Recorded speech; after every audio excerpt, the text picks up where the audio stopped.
Okay, so today we're in our 2023 Chevy Colorado. This has a 2.3 liter turbo four-cylinder, and we're going to be looking at O2 sensor related PIDs today. This is the top-down scan tool, so we have the ability to take a look at all of these in graph form. So some of the PIDs that I've picked out specifically are our actual calculated temperature in Fahrenheit, which is currently at about 540 degrees. We have started up the vehicle just a little bit ago to get our test readings before we recorded some clips, so that's why it's a little bit warm. We've also have engine RPM over here just to be able to see the change based on our throttle input, as well as two different readings for both of our sensors. Our first sensor is a wideband, so we're reading in lambda, and the second is just a basic zirconia, so we just have a voltage reading. So what we're going to do is we're going to start up the vehicle so you can see a decent normal idle condition, and Lance here is going to actually create a misfire, which we should see reflected in all of these graphs.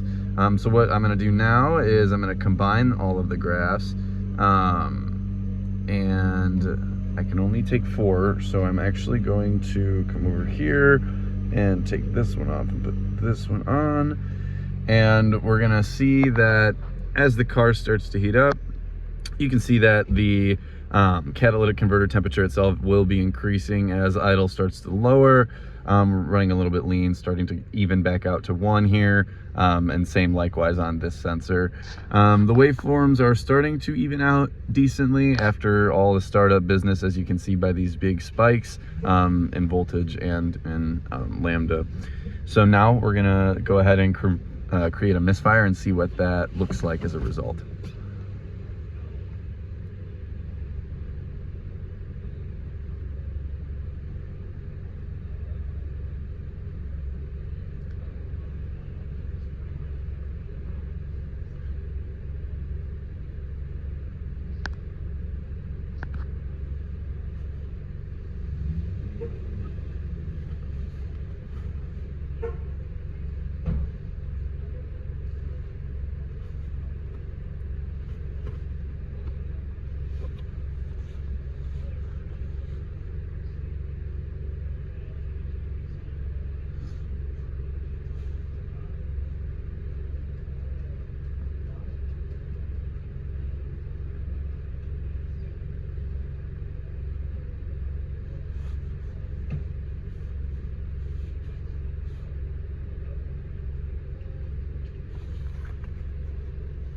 So we're sitting at a pretty consistent idle now. Our sensor, the catalytic converter, is reading at about 750 degrees, with our sensors evening out, trying to keep between lean and rich, as you can see with our wideband sensor, the purple line, which is reading in lambda, and the zirconia reading in voltage. What we're going to do now is we're going to pull a coil, and we're going to create a misfire to see how that is reflected in these O2 sensors.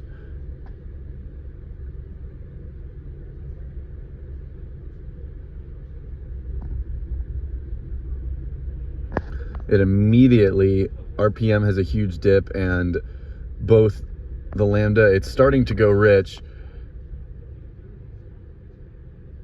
until we fix the mess and things start to settle out after that. All right, so what we're going to be looking at today is the pre and post catalytic converter temperatures and comparing them to make sure that the cat is functioning properly on this 2023 Colorado.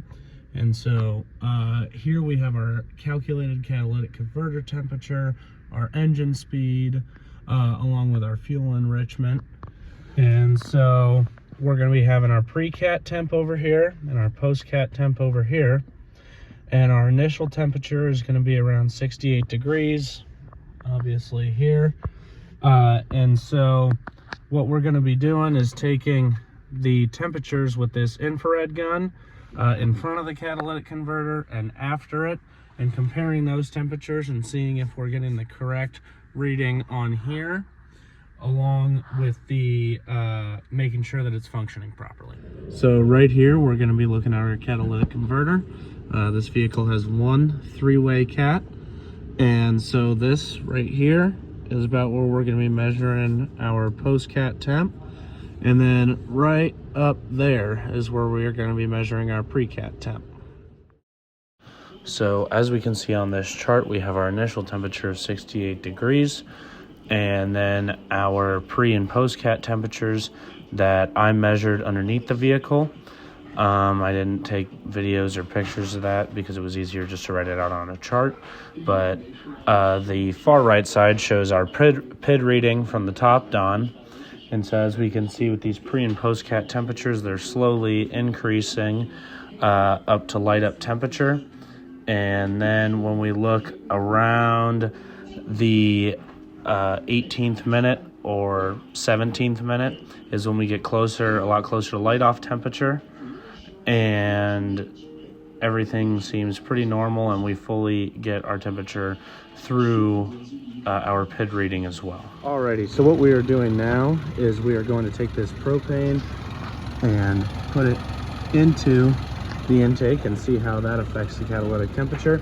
Jake is under there with a temp gun, and he's going to check the before and after. And so we open this up. While we're looking at it,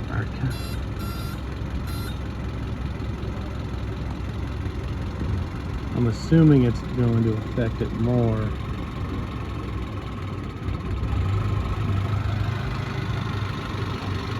Almost made it stall out.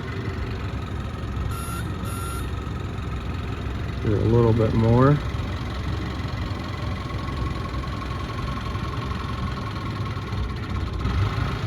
Almost stalled right there. And we will be back with the cat temps.